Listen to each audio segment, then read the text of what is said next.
Hey everybody, welcome back to my shop. It's been a long time since I've had you guys back here. And unfortunately, this is going to be the last time that you're seeing these doors. My father is selling the business, he's selling the building, and I have got some time, but not a whole lot, to clean everything out of here and take what I want and get it out of here. So, I decided to take this video before I have to vacate the premises. Might as well put it on YouTube and let you guys, see these for the last time. Like I said, it's been a while since we've been in here for a video. Since then, I've replaced the springs. We've got two massive, I think these are 312 wire, 3 3/4 ID by 58, I want to say. Door weighs 375 pounds. This door, before the last video, it never balanced correctly. They had the wrong springs on it. I weighed it and got it balanced perfectly. Since then also, I've moved the operator over and put it on the right center style, or right set of center hinges, offset mount the operator. Pay no attention to the 10-foot genie. I have a video of that somewhere on my phone. If I have some time, I'll find it and upload it later, but I just did that to prove a point that even a crappy operator, even though this is one of the better clutch genie screw drives. Point being that even the wrong operator for the job can do the job if the door is balanced properly. This thing will open and close the door without an issue, and I was very surprised to see that. Anyway, up there I've got not a LiftMaster, I've got a multi-code receiver, I forget the model number. I've got limit switches on the rail here. I know somebody's gonna ask about that. I did this because we have a lift here. So what I did, there's limit switches on the lift. When the lift is on the ground, it operates the door to full open and uses the internal limit switches to shut it off. When the lift is off the ground and the car is up in the air, it uses the auxiliary limit switches and stops the door at 7.5 feet. This way you don't open the door up too far and risk hitting the car with the overhead door. I moved the operator over because when it was in the center, it came very close to the roof of one of our other cars, so I didn't want to risk damaging the vehicle when it was on the lift. And then the genie went up afterwards, and I haven't taken that down because, well, it only comes close to hitting my truck, and I hardly ever have my truck on the lift. Anywho, enough babbling here. I'm gonna go ahead and run it up there on the front wall. I've got a 540 RGD that I actually got from RGD Man and fixed somehow. I don't know how I did that still, but I got it working again.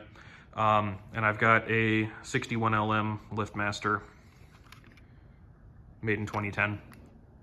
I'm gonna step back a little bit here as far as I can. I gotta try and dodge license plates, but you know what? I'm gonna zoom out a little bit. That's a little bit better. Maybe if I just hold the remote right here, I can block out my license plate.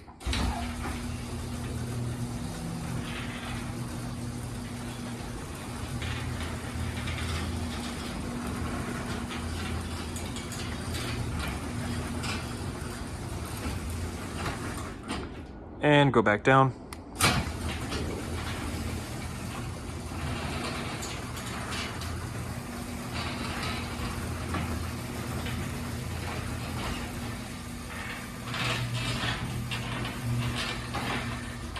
Now I've also added a safety edge to this door because it did not have one previously. There's an interlock switch over here. I'll show you this. So if I lock that, nothing works. I built this control station as well. Let me go back to one-time zoom here so it's a little bit more normal for a video.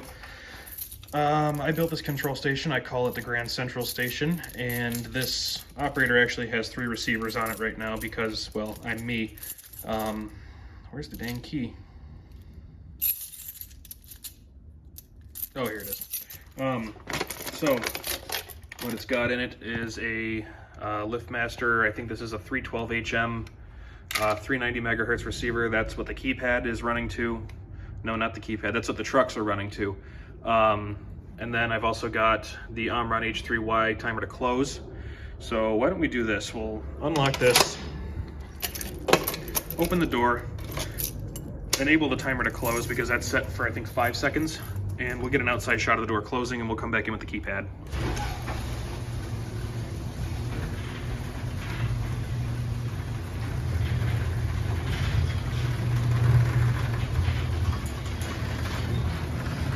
Once it hits the open limit switch, timer starts counting down, and there we go.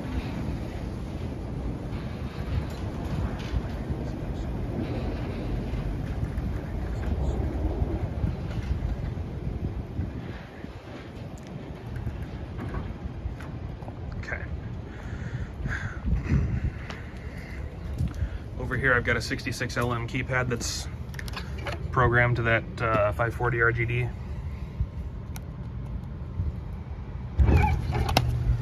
I've got those things coming out of my ears from a bunch of 1260s I pulled out.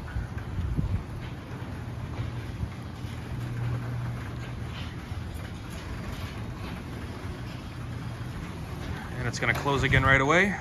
There we go.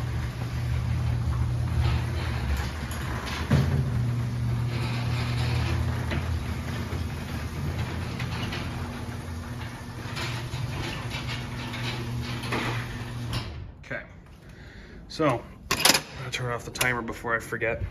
The other door's over here, and I forgot to unlock it. You get the remote.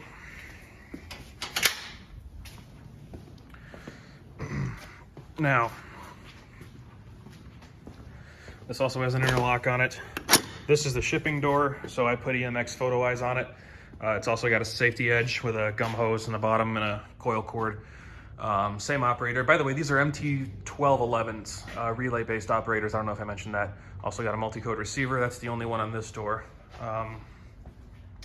Back up over here. The springs broke on this one probably 3 years ago, and so I changed them. Yeah, maybe 2 years ago. Anywho, this one's a 12 by 10 overhead door. Not actually, these are not overhead doors. I believe they are generals, but I have not been able to find anything to confirm that. We believe they're general door weather breakers. I'm going to back up again so you can get a better shot at the entire thing in operation. Pardon the stuff that's hanging in the way, but this is a workshop after all.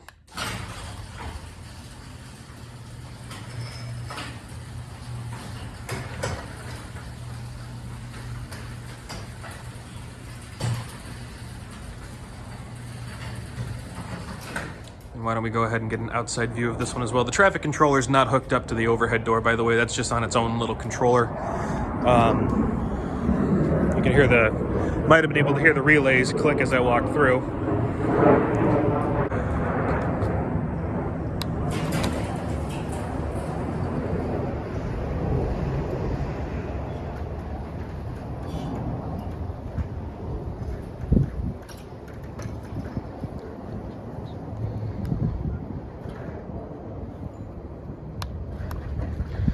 I'm the only one that uses the remotes.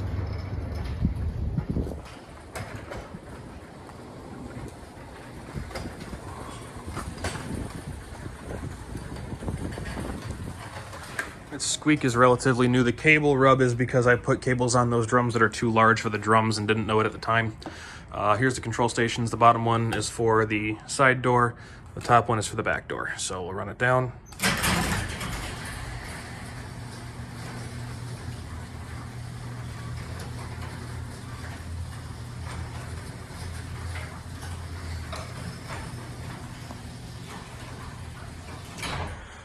Not gonna lie to you guys, this is kind of hard for me. I've grown up in this building, and I've got a lot of sentimental attachment to these operators. You know, I mean, I'm a sentimental person. I keep items that remind me of things, and it would be very stupid for me to put in some new operators and keep these for my collection. But I never said I was a smart man. So I've got two new LiftMaster MT5011Us that are gonna go up and replace these operators. I'm not going to keep the rails. The rails are going to stay here, but I'm keeping the operators because my dream is to someday put up a pole building or a workshop with some 12-foot overhead doors, and I would love to have these. So I'm going to keep them and hope that one day this pipe dream comes true. So these are going to be coming down. The MT5011s are going to go up, and I'll probably make a video of those once I get them installed, but I'm taking everything that I can off here. They're not getting any receivers, they're not getting anything. I'm taking that wall station that I made, I'm taking the receivers, I'm taking the keypads, I'm taking the remotes. They're gonna get an operator with a basic push button. I'm leaving the edges on the doors. I'm leaving the photo eyes. I've even got my cue on this, I'm taking that down too. The Genie's coming down. Yeah, I gotta figure out where I'm gonna put all this crap, but yep. Probably gonna go in my new trailer with this car that I was hoping that would get finished here, but we've got another building that we own, or that my family owns, I should say, that I'm going to be moving some of my stuff into.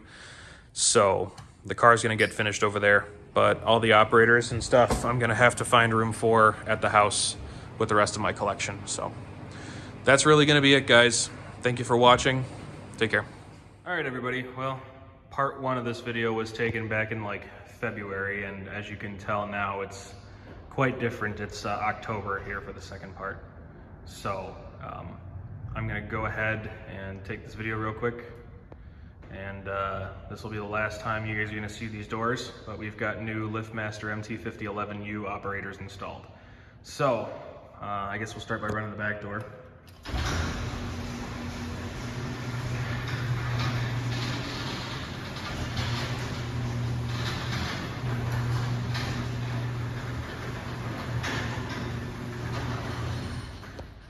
And back down.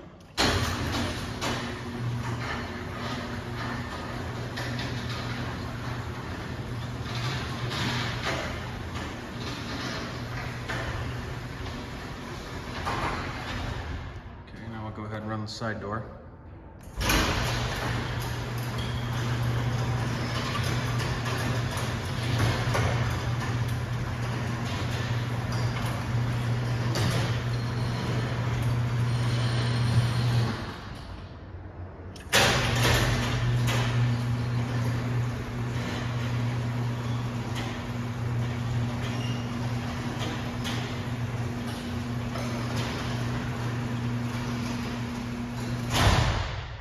The down limit on that one is just a little bit harsh, but I'm not gonna get up there and mess with it. We had water leakage on this door all the time, no matter what I did with seals or whatever. You'd always just get a little bit trickling into the drain there in the center of the floor. But yeah, so these things went up okay. I reused the old rails. I cleared the radios out. Let me open this back door because it's hot in here. Open this one more time and I'll close it from the side.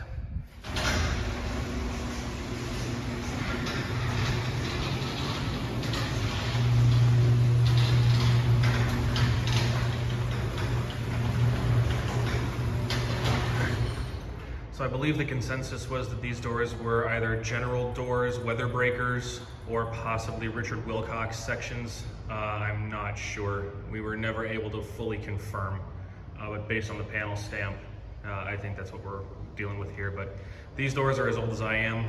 I really don't know. The company that installed them has, changed hands multiple times, so there's no record. But anyway, the last things I gotta get out of here, I just cleared the radios out. I took all the keypads and remotes and everything, so none of my remotes will work on these doors anymore. I gotta rescue the 10-foot Genie. I'm doing that tomorrow. And then I've got a 12-foot ATS rail, and this is actually a square rail. I was experimenting with how long I could make a square rail and still have it usable. And I think I've got two square rails here with one section removed. I took one end off that had the idler pulley in it, so this is probably, you might be able to lift a 14-foot door with that, and I think the ATS rail was for a 12.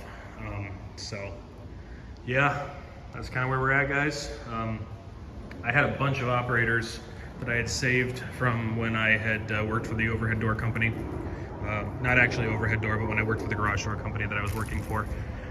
So here's all the rails that were up in the rafters. I already took the motor heads home, but hey, LiftMaster Joe, does this remind you of anything? Oh, there are a couple motor heads in here. I've got, that's a Genie SD9500, I think, or SD5050, one of the two. Pro, it's not a Stealth, but it's, I can't remember. And then there's a Pro 98 or Pro 80, 90.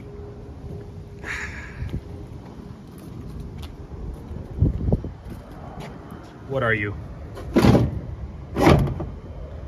Pro 98. I've got a Pro 98 that was pulled for a board issue. It would open, and then you would go to close the door and it would just click. If you disengage the door or you disengage the trolley and let it come down a little bit and then re-engaged it, then the motor would start and it would go all the way down. So it's got a board issue, but it does still run. So that'll go back into the collection. Yeah. It's gonna be the last time that truck was ever in this garage. So, gotta come back for the ladders and those rails, and then we close on the building. So, that's it, guys. You know what, why don't we get a shot from the outside here? These commercial openers have a very slight delay. I think you gotta wait like a second or two after the beam is cleared before you can actually close the door.